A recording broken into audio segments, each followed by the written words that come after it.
بسم اللہ الرحمن الرحیم، السلام علیکم۔ آج 9 نومبر 2024 ہے، یعنی یوم اقبال۔ حضرت علامہ اقبال رحمۃ اللہ علیہ کے لیے بیش بہا تحریر اور تقاریر کی گئیں، اور میں یقین سے کہہ سکتا ہوں کہ ان سب میں ایک چیز جو نمایاں طور پر آئی وہ ہے حضرت علامہ اقبال کی محبت رسول صلی اللہ علیہ وآلہ وسلم۔ علامہ اقبال کی یوں تو کئی ہم اثر ہیں جو ان کی خدا داد صلاحیتوں کے قدردان اور حامی تھے، لیکن اعلیٰ حضرت امام احمد رضا خان رحمۃ اللہ علیہ ان بہت کم شخصیات میں شامل ہیں جن سے علامہ اقبال خود بہت متاثر تھے۔ 1929 کا واقعہ ہے، انجمن اسلامیہ سیالکوٹ کا سالانہ جلسہ تھا۔ علامہ اقبال اس جلسے میں صدر تھے۔ جلسے میں کسی خوش الحان نعت خواں نے اعلیٰ حضرت کی ایک نظم پڑھنی شروع کر دی، جس کا مصرع کچھ یوں تھا: رضائے خدا اور رضائے محمد صلی اللہ علیہ وآلہ وسلم۔ نظم کے بعد حضرت علامہ اقبال اپنی صدارتی تقریر پڑھنے کھڑے ہوئے اور التجائیہ 2 اشعار پڑھے: تماشا تو دیکھو دوزخ کی آگ لگائے خدا اور بجھائے محمد، تعجب تو یہ ہے فردوس اعلیٰ بنائے خدا اور بسائے محمد۔ نوادر اقبال صفحہ 25 پر یہ واقعہ درج ہے۔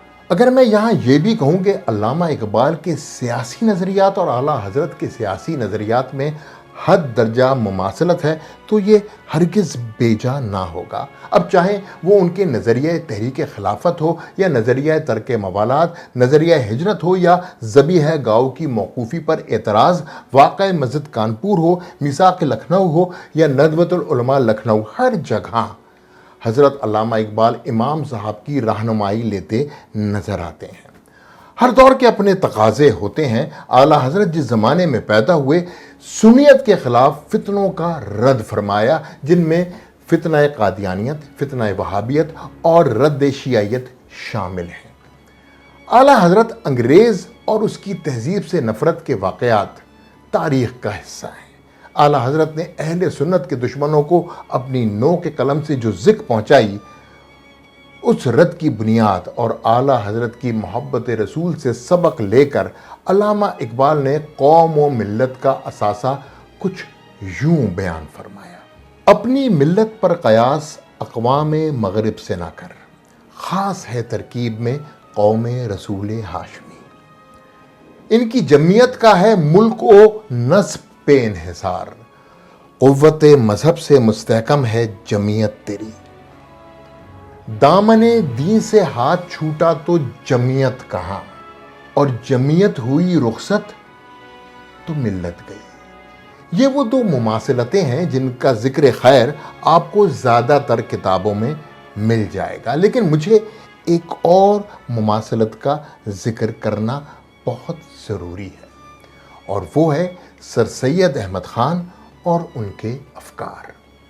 سر سید احمد خان، جن کو ہم بحیثیت پاکستانی 2 قومی نظریے کا بانی جانتے ہیں، کیونکہ ہمیں یہ پاکستان اسٹڈیز کی کتاب میں رٹا دیا گیا ہے، دراصل ایک کٹر وہابی تھے۔ بلکہ اگر میں یہ کہوں کہ سر سید احمد خان نے ایک بالکل نئے مذہب کی بنیاد رکھی تو یقین جانیے گا میں حق پر ہوں۔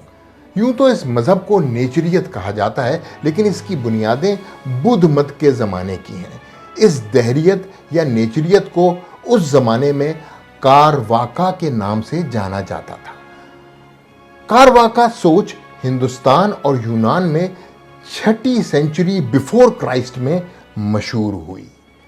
18ویں صدی میں دہریت، جس کو اب ہم ایتھزم کہتے ہیں، یورپ میں جڑ پکڑنے لگی۔ یاد دہانی کراتا چلوں، یہ وہ زمانہ تھا جب یورپ میں چرچ اور اسٹیٹ کو الگ الگ کرنے کی بات زور پکڑتی جا رہی تھی۔ سر سید کو یہ بیماری انگریزوں سے لگی اور انہوں نے بنیادی اسلامی عقائد سے چھیڑ چھاڑ شروع کر دی، جیسا کہ فرشتوں کا کوئی وجود نہیں، اور قرآن عظیم میں ابلیس اور اللہ کا جو واقعہ بیان ہے وہ سراسر قیاس ہے۔ اس جیسے عقائد نیچریت کے بانی سید احمد خان نے مسلمانوں کو ورثے میں دیے۔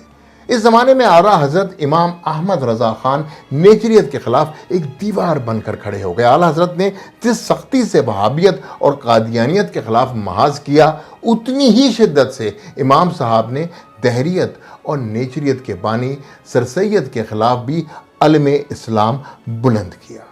یہاں میں آپ کے سامنے حضرت علامہ اقبال کی اس نظم کا حوالہ دینا چاہتا ہوں جو انہوں نے ایک پیغام کی صورت میں علی گڑھ کے طالب علموں کو دی۔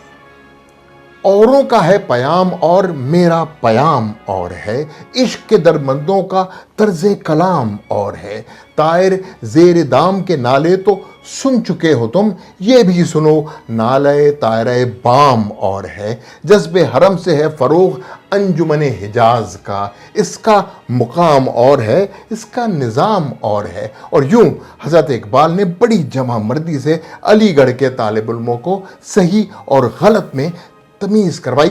اب ذرا ذکر کرتے ہیں علامہ اقبال کے نظریات اعلیٰ حضرت کے بارے میں۔ ڈاکٹر عابد احمد علی، جنہوں نے ایم اے علی گڑھ سے اور اعلیٰ تعلیم آکسفورڈ سے حاصل کی، ان کا ایک واقعہ اپنا یوں قلم بند کرتے ہیں۔ ایک بار استاد محترم مولانا سلیمان اشرف نے اقبال صاحب کو کھانے پر مدعو کیا۔ وہاں محفل میں اعلیٰ حضرت امام احمد رضا خان رحمۃ اللہ علیہ کا ذکر چھیڑا گیا۔ اقبال نے اعلیٰ حضرت کے بارے میں یہ رائے ظاہر کی کہ وہ بے حد ذہین اور باریک بین عالم دین تھے۔ فقی بصیرت میں ان کا مقام بہت بلند تھا۔ ان کے فتاویٰ کے مطالعے سے اندازہ ہوتا ہے کہ وہ کس قدر اعلیٰ اجتہادی صلاحیتوں سے بہرور تھے۔ ہندوستان کے اس دور کے متاخرین میں ان جیسا تباہ اور ذہین فقی مشکل سے ملے گا۔ دوسری طرف خانوادہ اعلیٰ حضرت کا حضرت اقبال کے بارے میں کیا خیال تھا، اس میں آرا کچھ مختلف پائی جاتی ہے۔ میں اسے علامہ اقبال کو کافر کیسے کہہ سکتا ہوں؟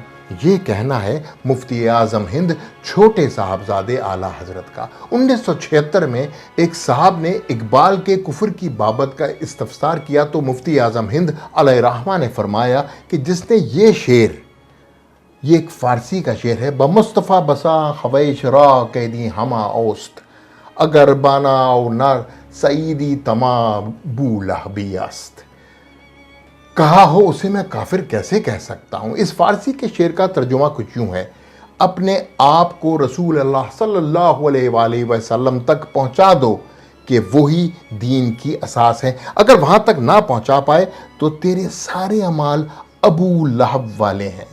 اس کی اتھارٹی اقبال مسلک رضا کے آئینے میں ایک کتاب میں ہے جو کہ بریلی میں چھپی۔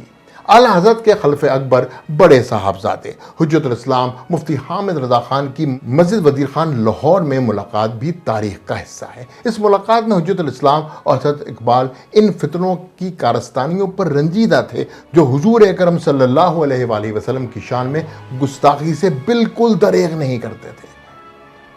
اور ایک جگہ تو اقبال نے یہ بھی فرمایا کہ آسمان کیوں نہیں ٹوٹ پڑتا، اتنی گستاخیاں کی جاتی ہیں۔ اس ویڈیو نے آپ کو حضرت علامہ اقبال کی شخصیت کے کچھ نئے پہلوؤں پر نظر ڈالنے پر آمادہ کیا ہوگا۔ انسنی باتیں، جواد رضا خان۔